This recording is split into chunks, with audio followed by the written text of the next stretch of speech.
ఏడుకొండలవాడి దర్శనానికి బయలుదేరే భక్తులకి అంటే మన వంతు బాధ్యతగా మనం చెప్పేది ఏంటంటే ఈ వైకుంఠ ద్వార దర్శనాలు కానీ ఈ క్రిస్మస్ నుంచి ఇంకొన్ని రోజులు సెలవులు రావడంతో కానీ భక్తుల రద్దీ విపరీతంగా ఉంటుందనేది మనకు తెలిసిందే.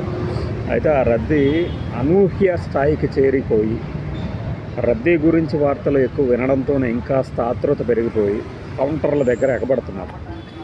దయచేసి అక్కడ టికెట్లు అయిపోయాయి అని చెబితే వెనుదిరగడం మంచిది. అదే పనిగా క్యూ లైన్లో నిలబడే రద్దీ పెంచకండి. అలానే అలిపిరి శ్రీవారి మెట్లు అలిపిరి దగ్గరే ఎస్డి దర్శనం టికెట్లు ఇస్తారు. అవి 8,000 రోజువారీ కోట. అది అయిపోయిన తర్వాత తిరుమలకి చేరుకొని అక్కడ ఏ టికెట్టు లేని వారికి కూడా ఒక దారి ఉంది.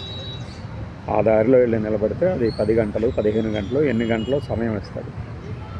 అది కూడా రష్ బాగా పెరిగిపోతే మహాలఘు దర్శనాలు గతంలో అమలు చేసేవాళ్ళు ఇప్పుడు చేస్తారో లేదో తెలియదు మనకి. కానీ ఈ తొక్కిసలాట అనే పదం ఉంది చూసారా, దానికి భయపడండి ఎవరైనా సరే.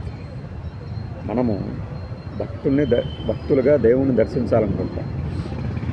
వాళ్ళు ఇచ్చే టికెట్లు కానీ క్యూ కౌంటర్లు కానీ వీటి దగ్గర రష్ పెరుగుతుంది అంటే ప్రభుత్వం ఏం ఏర్పాట్లు చేస్తుంది చేయట్లేదు పక్కన పెట్టండి.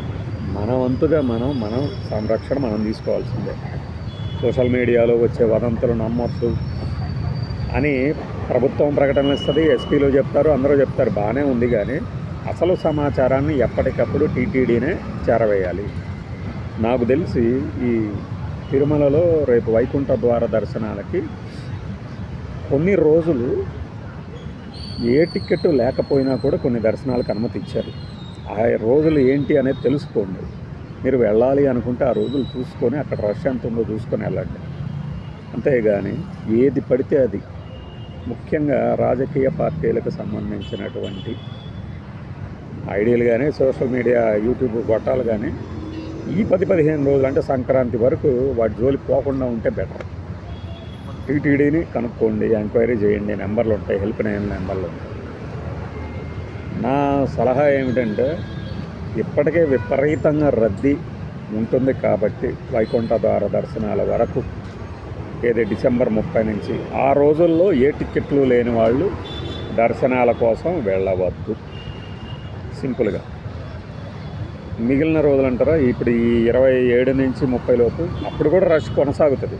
కానీ జాగ్రత్త, దేవుణ్ణి దర్శించుకోవటానికి వెళ్ళే ఆత్రంలో పోపులాటకి గురి కావద్దు. ఇది ఒక జాగ్రత్తగా చెప్తున్నారు. ఎందుకంటే నిన్న చూసిన ఒక విజువల్ చూస్తే భయం వేసింది. అందుకని భయము భక్తి రెండూ ఉండాలి.